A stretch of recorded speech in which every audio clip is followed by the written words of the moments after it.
kajian kali ini kita baca Al-Quran surat Al-Muddathir, surat ke-74 kalau saya nggak salah, ayat 1 sampai dengan 10.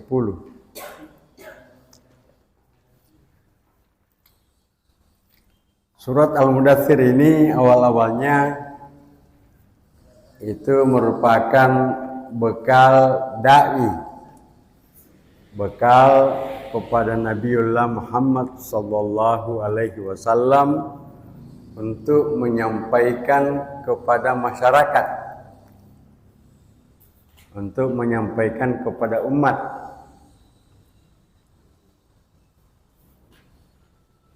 Jadi ada dua ayat itu yang kata sebagian mufassir ayat kembar, yaitu surat Al-Muddathir surat ke-74 dan surat Al-Muzammil ayat ke-73.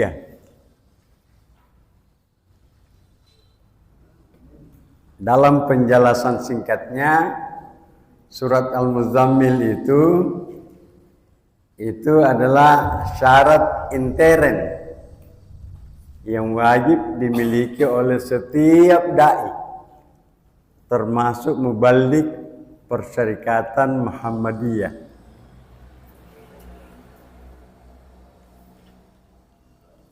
Kemudian surat Al-Muddathir itu persyaratan ekstern. Jadi kita singgung dulu Al-Muzammil, walaupun kita tidak kaji, nanti saatnya kita kaji. Di Al-Muzammil itu ada 3 bekal yang wajib dimiliki oleh seorang da'i, terutama sekali mubalik Muhammadiyah.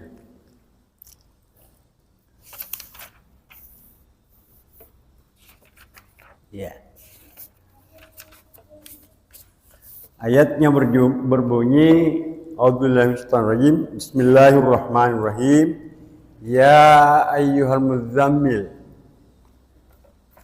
Hai orang yang berselimut. Ya ayyuhal mudaththir juga berselimut.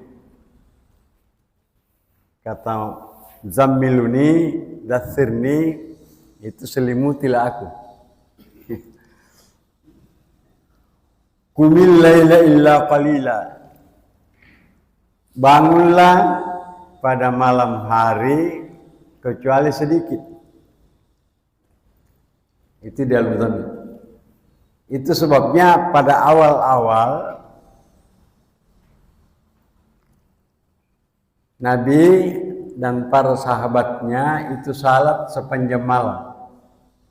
Salat malam sepanjang malam. Ayat ini memberi penegasan, jangan di sepanjang malam, illa qalil, kecuali sedikit. Ada yang disisakan.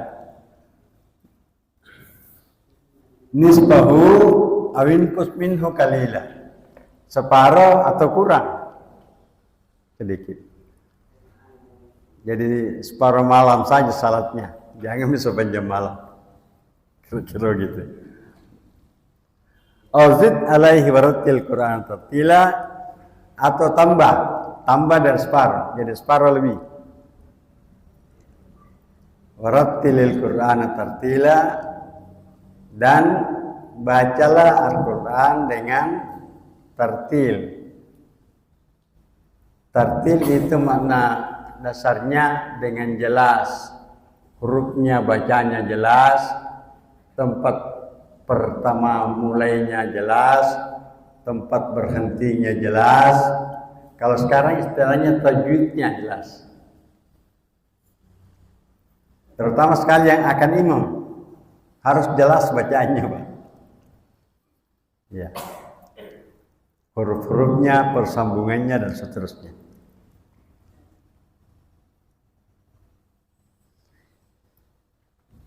Inna sanulqi alaika qawlan, kami akan memberikan, kata Tuhan, qawlan tsaqila, itu perkataan yang berat. tugas yang berat. Qaul itu perkataan. Ulama mengatakan yang dimaksud dengan perkataan di situ adalah Al-Quran. Apakah betul Al-Quran itu berat? Jawabannya nanti Bapak baca di surat yang kita kaji minggu lalu, surat Al-Hasyr. Surat Al-Hasyr ayat 50 ayat ke-59 yang kita kaji 2 minggu lalu. Itu kita bahas muhasabah. Sesudah ayat muhasabah itu ada ayat yang menyebut bahwa Al-Quran itu berat.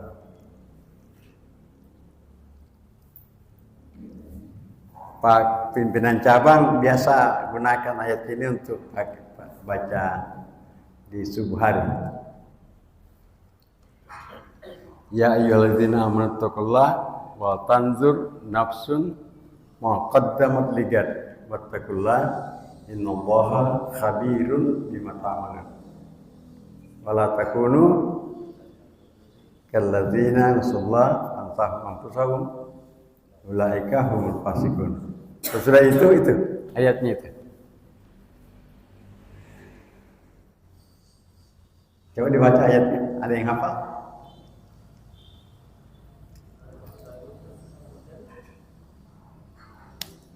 Lau anzalna hadzal qur'ana ala jabalin la ra'aitahu khashi'an mutasaddian min khasyatillah. Seandainya lau anzalna hadzal Qur'an, Al-Quran ini diturunkan kepada gunung ini, la ra'aitahu, Anda akan melihat gunung itu khasyian, takut,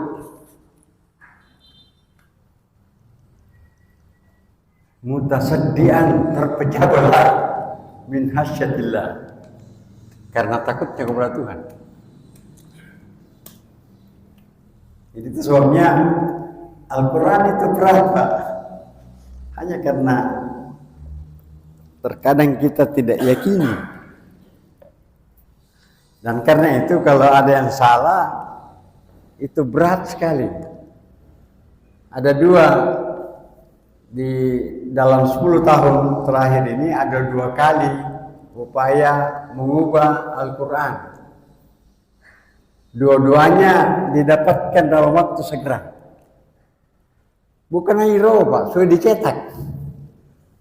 Cetakan perubahannya itu ada semua sama di rumah. Saya dikirimi. Luar biasa ini upayanya orang untuk menghantam kita dan merubah ayat Al-Quran kita. Tapi segera ketahuan kan? Jadi kita sarankan agar Kementerian Agama segera memperbaiki, Majelis Ulama segera memanggil. Baik. Nah, jadi ada 3 kondisi mental yang harus dipersiapkan oleh Muballigh Persyarikatan Muhammadiyah. Yang pertama adalah jangan pernah lupa salat malam. Saya malah ingin mengatakan, saya katakan di rapat, harus dipersyaratkan itu bahwa Muballigh Muhammadiyah itu harus yang rajin salat malam.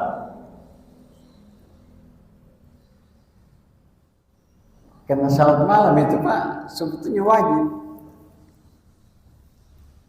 Untung ada surat Al-Muzammil ayat 20 yang merubah hukumnya dari wajib menjadi sunnah.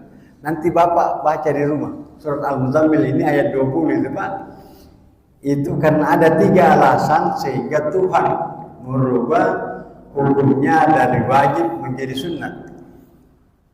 Tapi di kalangan Nabi Muhammad tidak, tetap wajib. Itu sebabnya tidak pernah Nabi Muhammad meninggalkan salat malam. Kalau kita bolehlah karena sunnah. Ada 3 alasan di ayat 20 itu sehingga bisa dijadikan sunnah. Yang pertama boleh jadi karena ada yang sakit, boleh jadi karena ada yang berusaha berdagang, sibuk, dan boleh jadi karena ada yang ikut perang sehingga tidak bisa salat malam. Jadi 3 hal itu dikecualikan. Nanti Bapak baca dalami, baca artinya saja sudah paham itu, Pak. Apalagi kalau baca tafsir. Jadi ada 3 yang dikecualikan untuk tidak wajib salat malam. Yang pertama karena sakit, yang kedua karena berusaha, berbisnis, berdagang, boleh jadi musafir ke daerah, dan yang ketiga karena sedang berjuang di jalan Allah. Itu di ayat 20 surah Al-Muzammil. Jadi ayat 20 Al-Muzammil inilah yang merubah hukum salat malam itu dari wajib menjadi sunnah. Ya.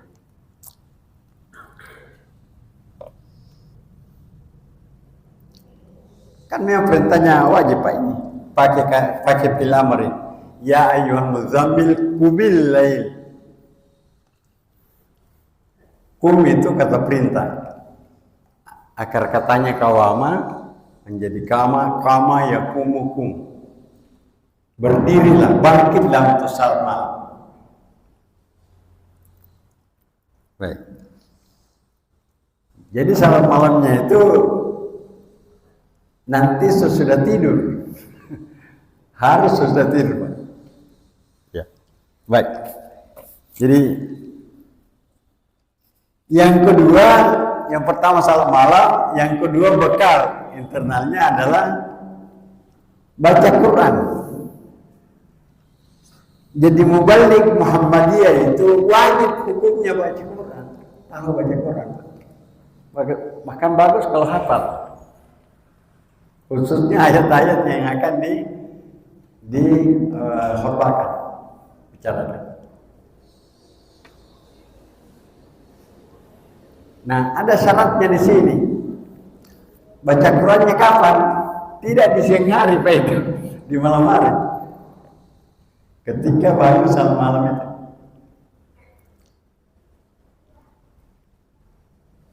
Ada alasannya. Alasan pertama, karena sangat mudah terserap kalau kita baca Quran di tengah malam. Dan yang kedua, karena pasti ikhlas, Pak. Ulama mengatakan itu pasti ikhlas kalau bapak bangun salat malam. Orang pada tidur semua. Hanya kita yang tidur, kita yang kembali. Siapa yang mau lihat? Pasti tidak ada intrik, pasti ikhlas. Paling kurang lebih ikhlas. Jadi syarat kedua. Jadi syarat pertama bangun salat malam, syarat kedua ngaji. Jangan nggak usah banyak, setengah halaman saja. Kata ulama kalau 20 kali satu ayat itu sudah 20 kali dibaca, insya Allah terhafal. Dan bekal ketiga bagi mubalik kita adalah sabar. Ayat berapa itu sabar? Ayat 10 barangkali. Wasbir. Wasbir ala ma yaqulun wahjurhum hajran jamila. Dan bersabarlah engkau Muhammad atas apa yang dikatakan oleh musuh-musuhmu, orang musyrik Quraisy. Kamu dicaci maki, kamu dicela, kamu dihukum. Ya kamu bersabar. Wahjurhum hajran jamila. Dan tinggalkanlah mereka walaupun kamu disiksa dalam keadaan jamila, indah.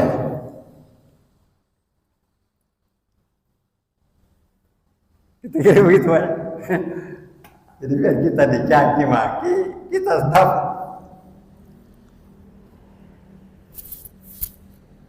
tahan emosi.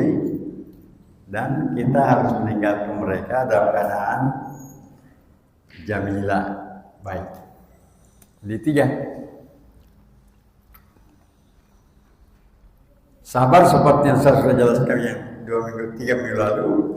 Sabar itu ada 3, paling tidak sabar dalam menjalankan perintah, sabar dalam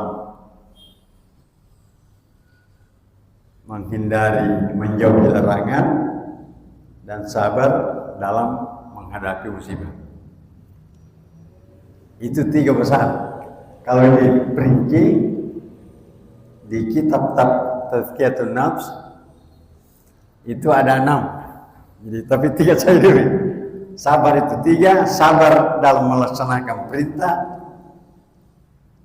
Contohnya kita tetap harus ke masjid walaupun hujan, pakai payung. Kan begitu. Tapi gangguannya itu luar biasa, Pak. Gangguannya luar biasa. Apalagi kalau subuh. Demikian juga sabar dalam menjauhi larangan. Ini yang paling keras. Apalagi kalau Bapak masih kerja, masih aktif, masih bergaul di masyarakat kebanyakan, itu banyak sekali godaannya. Jadi kalau Bapak bisa sabar, insya Allah. Dan sabar yang ketiga adalah sabar ketika kita ditimpa musibah. Ya. Jadi ada 3 modalnya. Modalnya Mubalik Muhammadiyah. Yang pertama salat malam, yang kedua ngaji, yang ketiga sabar. Itu modal individual. Sekarang modal eksternal. Ini yang kita mau kaji sedikit dalam surat Al-Mudaththir. Ya.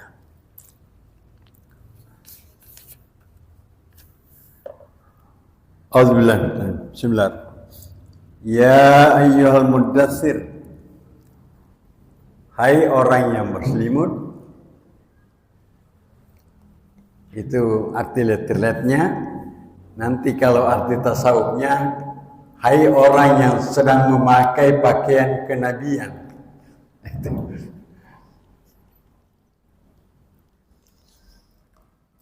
Kum fa'anzir. Bangkitlah dan berikanlah peringatan. Ini instruksi dari Tuhan.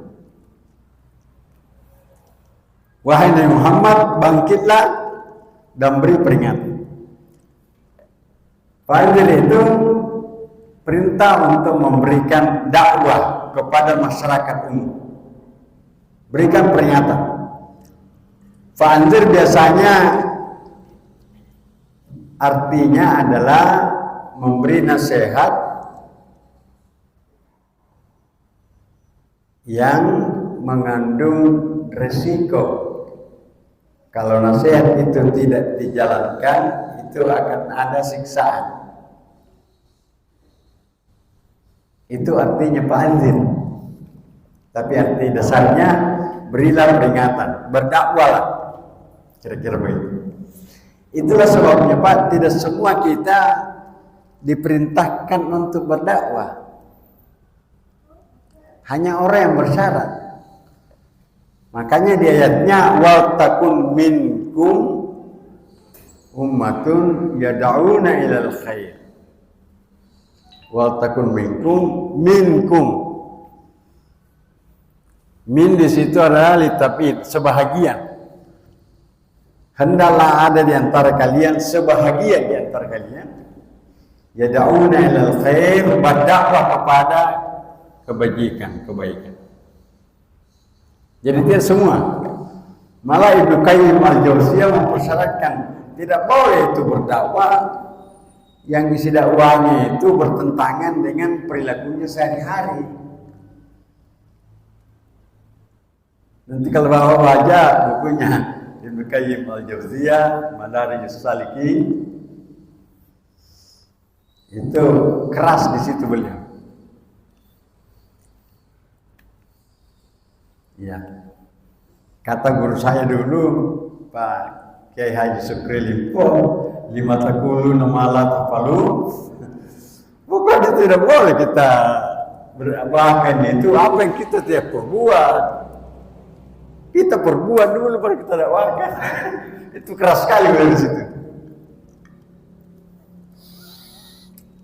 Ya. Kum pandir. Bangkit dan berikan peringatan.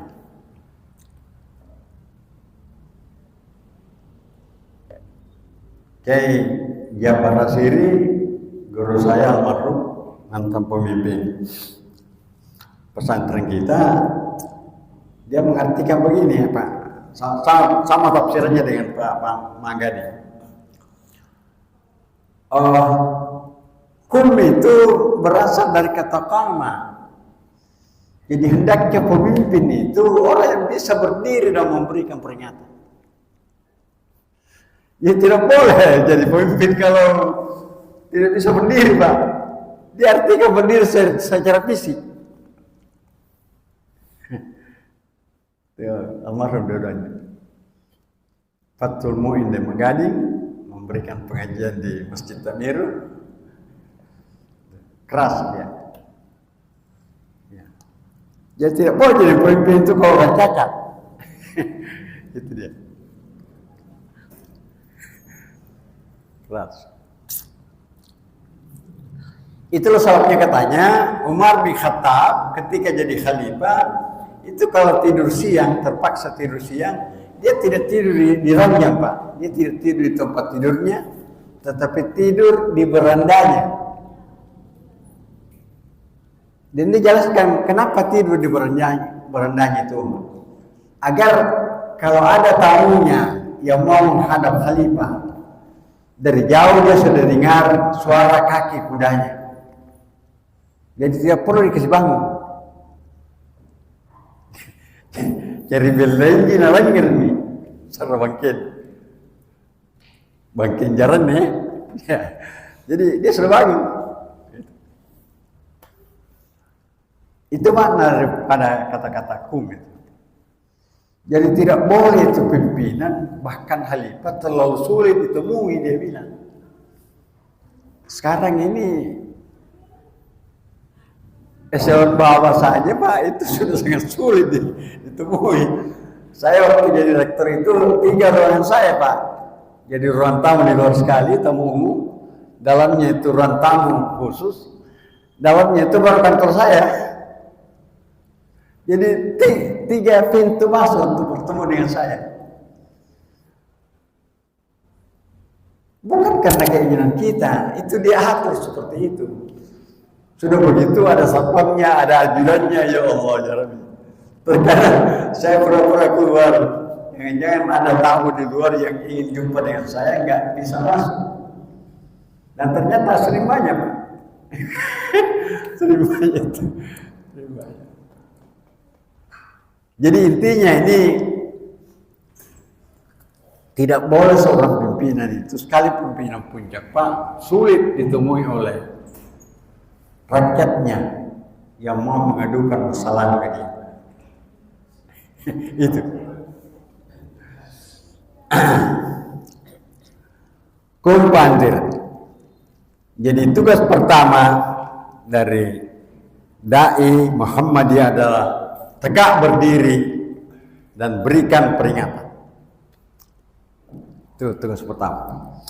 Tugas kedua, warubbaka fakabbir. Dan Tuhanmu agungkanlah. Ya. Ulama mengatakan Tuhanmu agungkan ini berkaitan dengan tauhid, berkaitan dengan sifat-sifat Tuhan. Iya. Dia memanggil salah satu nama Tuhan di sini. Tetapi dalam tafsir kepemimpinan, seorang calon pemimpin tidak boleh dipilih kalau orang yang tidak jelas agamanya. Kira-kira begitu tafsirannya. Apalagi kalau orang tidak beragama, tidak boleh kita pilih, Pak. Iya. Tidak boleh kita pilih.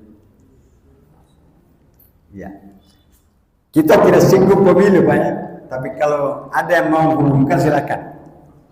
Tidak boleh kita memilih orang yang tidak beragama. atau tidak boleh kita memilih orang yang tidak jelas agamanya. Iya. Itu kira-kira. Apa dasarnya ini? Wa rabbaka fakabbir. Salah satu modal untuk menjadi mubalik Muhammadiyah adalah orang yang jelas agamanya. Orang yang jelas pelaksanaan agamanya. Kira-kira begitu. Ini bisa menjadi kajian tersendiri sebetulnya. Baik, itu syarat kedua.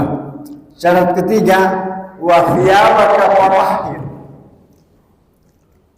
Dan pakaianmu bersihkanlah. Thiyab itu bisa berarti hati, bisa berarti pakaian, bisa berarti perilaku. Jadi seakan-akan Tuhan mengatakan, kalau mau ya Muhammad, bersihkan dulu yang pertama hatimu dan pikiranmu. Sebelum berdakwah, bersihkan dulu hatimu, pikiranmu. Satu. Yang kedua, bersihkan pakaianmu. Bersihkan badanmu, pakaianmu. Pakaian ini boleh jadi bersih dari najis. Tapi kita tambah dengan bersih karena halal. Ya tidak boleh dipakai dakwah itu pakaian yang diberikan orang hadiah, jangan-jangan hadiah yang tidak jelas jontorannya.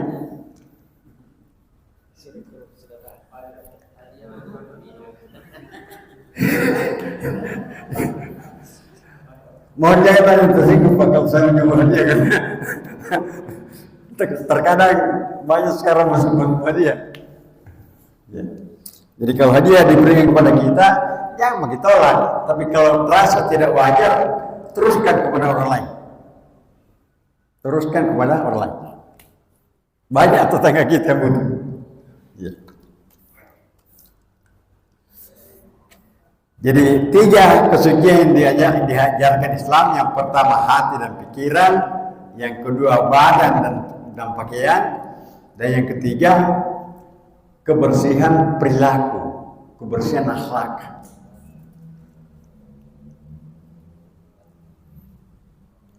Kebersihan akhlak.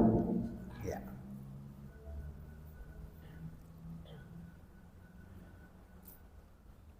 Kebersihan akhlak ini ada kajiannya tersendiri. Secara singkat ada 3 tahapannya. Yang pertama,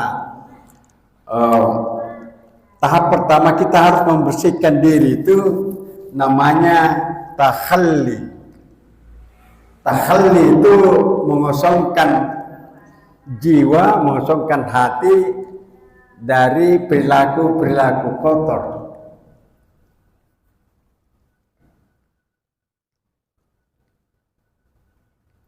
Begitu kosong, kita masuk ke tahap kedua. Prosesnya bisa lama. Namanya tahalli. Yang pertama tahalli, yang kedua tahalli.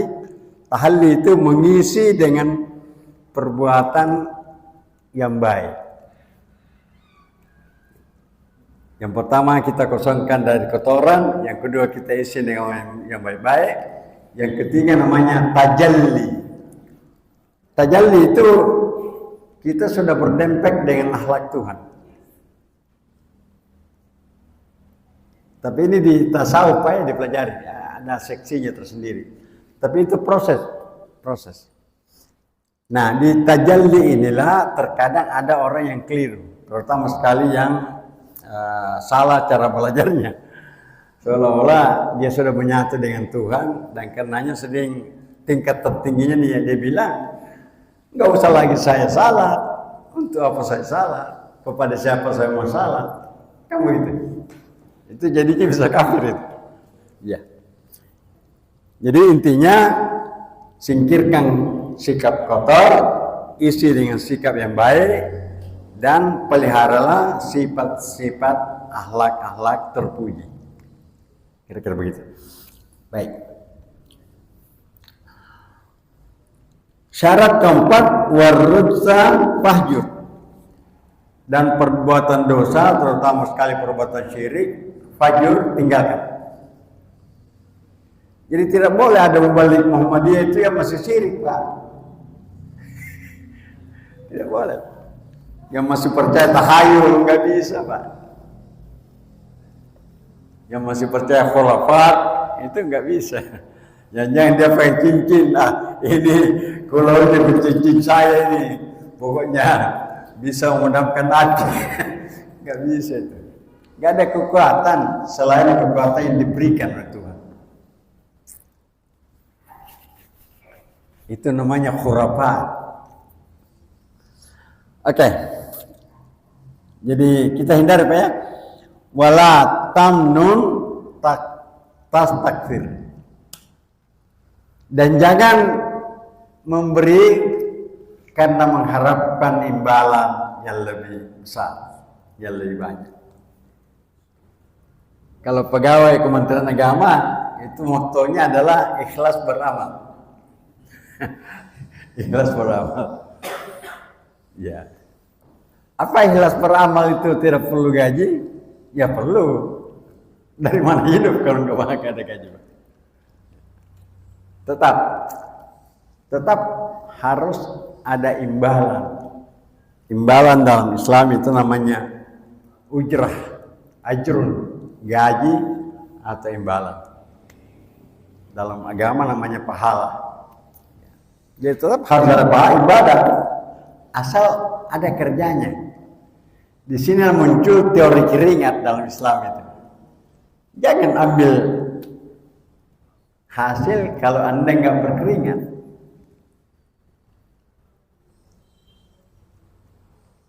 Nah, ini terkadang mengenai para pimpinan, para pejabat. Jadi saya waktu jadi menjabat, saya agak lama menjabat Pak di YNUIN. Itu 28 tahun saya menjabat. Jadi mulai dari jawaban kecil sampai jawaban puncak. Lalu saya maknai, apa maksudnya ini? Jangan memberi karena mengharapkan imbalan yang lebih besar. Jangan bekerja karena mengharapkan imbalan yang sangat besar. Jadi maksudnya kalau pegawai itu sudah cukup dengan gajinya itu, Pak. Jadi pegawai itu misalnya contoh saya dosen, itu pemerintah sudah hitung pasti cukup asal untuk memenuhi kebutuhan. Ingat Pak ya, kebutuhan namanya need, bukan keinginan. Beda ya. Ya. Ibu-ibu ini terkadang pintar sekali kalau antara kebutuhan dan keinginan. Ibu-ibu mau belanja ke supermarket, dia sebetulnya hanya mau beli kudung dengan sandal. Tapi untuk menuju kudung itu kiri kanan kan banyak godaan. Mampir dulu ke sini, mampir dulu ke sini. Akhirnya habis uang belanjanya, suruh sampai ke tujuannya beli kudung dan beli sandal. Dia beli keinginannya, bukan kebutuhannya. Ya kalau kebutuhan, insya Allah cukup. Kalau keinginan, masya Allah, susah. Tidak dapat sewa.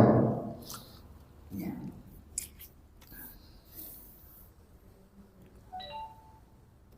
Jadi ada orang yang bertanya, apakah mubalik tidak boleh diberikan imbalan? Saya bilang boleh, kan mubalik datang kan untuk baca khutbah, dia pakai motor kan? Ya, berikanlah ganti bensinnya. Boleh jadi juga dia mau beli buku untuk baca buku, untuk persiapan khutbahnya. Boleh lah. Kalau mubaliknya itu nggak ada pekerjaannya. Tapi kalau sudah ada pekerjaannya dan pekerjaannya sudah cukup, ya nggak usah ngambil lah. Jadi mohon maaf saya sampai tahun 2010 itu masih menjadi mubalik mimbar. Jadi saya 35 tahun menjadi khutbah di mimbar.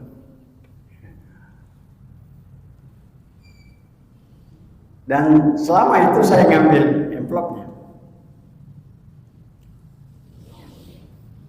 Kenapa saya ngambil amplopnya?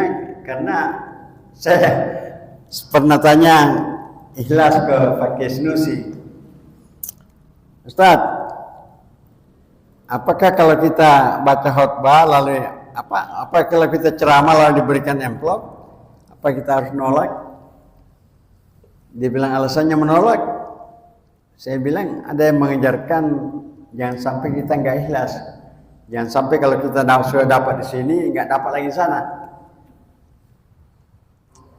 Dengan ketawa beliau bilang, cerita, saya pernah dari Mone bawakan tablik akbar bersama-sama dengan Husain Lewan almarhum dan Pak Yasunus pakai mobil hardtopnya itu.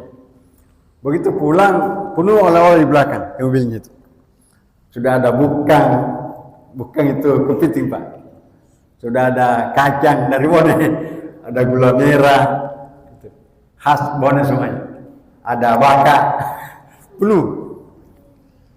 Katanya Pak Yasunus almarhum bertanya, Pak Kiai, jangan-jangan kita punya dakwah ini nggak hilang karena banyak sekali oleh-oleh di belakang.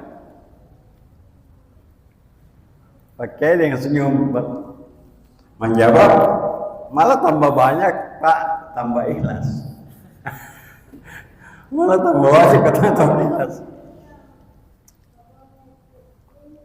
Lalu dia jelaskan ke saya, dia sebut langsung, Kadir, kalau Masjid Raya Takalar memberikan kamu amplop misalnya 300-500, biar demam-demam sedikit, kalau ada undangannya pasti kamu rugi.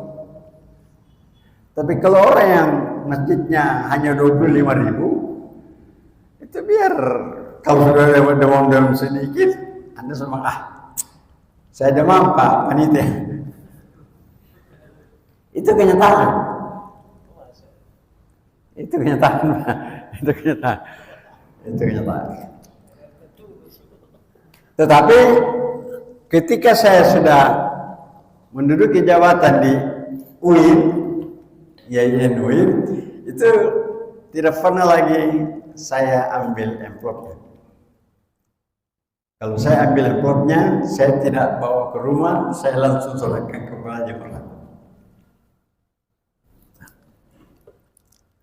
Memang ada hadisnya, nanti di pembahasan bab tasawuf baru kita lebih kaji karena mendalam. Wala tamun tasakzir. Wali rabbika fasbir. Dan untuk menjalankan perintah Tuhanmu, untuk berdakwah pasti akan ada tantangannya, ada hambatannya. Fasbir, maka bersabarlah. Itu. Jadi jangan baru hujan sedikit, Bapak balik Muhammadiyah sudah stop untuk berdakwah, nggak bisa Pak. Kalau hujan pakai bantal, kamu gitu. Apalagi kalau sudah diberikan rezeki mobil, tambah lagi. Jadi dakwah harus jalan terus. Kalau hambatan, tantangan dihadapi.